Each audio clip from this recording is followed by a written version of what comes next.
આ સાથે આણંદમાં પણ અવિરત વરસાદ થતા લોકોના ઘર પાણીમાં ગરકાવ થયા છે। કલાકો સુધી લોકોના ઘરમાં પાણી ભરાયા છે। આ સાથે અક્ષરનગરની આ ઘટના સામે આવી છે। કલાકો સુધી ઘરમાં પાણી રહ્યા। અક્ષરનગરમાં 20 કલાક સુધી મકાનોમાં પાણી રહ્યા હતા। મકાનોમાં ઘર વખરીને પણ મોટા પાયે નુકસાન પહોંચ્યું। બીજી તરફ સવારે પાણી ઉતરતા સ્થાનિકોએ સાફ સફાઈ શરૂ કરી હતી। અનેક લોકોનો તમામ માલસામાન છે તે પાણીમાં તબાહ થયો।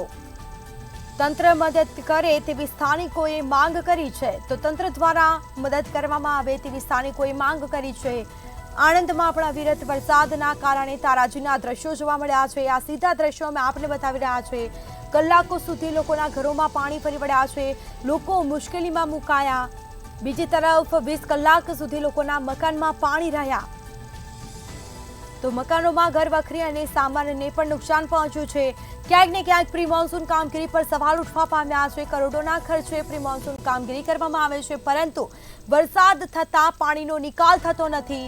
લોકોના ઘરમાં પાણી રહ્યા। બીજી તરફ રોડ રસ્તા જાણે નદી વહેતી હોય તેવા દ્રશ્યો પણ જોવા મળ્યા। તો વધુ વિગતો સાથે સંવાદદાતા સપન પટેલ ફોન લાઈન પર જોડાઈ ગયા છે। જી, આણંદના અક્ષરનગરમાં કલાકો સુધી લોકોના ઘરમાં પાણી રહ્યા। ઘર વખરીને પણ મોટા પાયે નુકસાન થવા પામ્યું છે। તંત્ર દ્વારા કોઈ તપાસ કરવામાં આવી કે કેમ?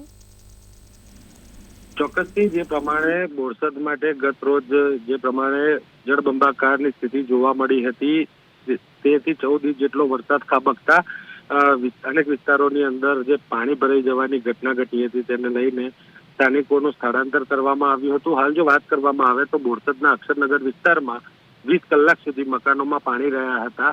120 જેટલા મકાનોની ઘર વખરી અને સામાનને ભારે નુકસાન પહોંચવા પામ્યું છે। સવારે પાણી ઉતરતા સ્થાનિકોએ સાફ સફાઈ શરૂ કરી। અનેક લોકોના તમામ સરસામાન જે હતા તે પાણીમાં તબાહ થઈ ગયા હતા। વાત કરવામાં આવે તો અક્ષરનગર વિસ્તારમાં તંત્ર મદદે આવે તેવી સ્થાનિકો માંગ કરી રહ્યા છે, પરંતુ તંત્ર બીજી તરફ જે પ્રમાણે અન્ય લોકોને જે વિસ્તારો અસરગ્રસ્ત છે તે વિસ્તારોની મુલાકાતો લઈ રહ્યું છે।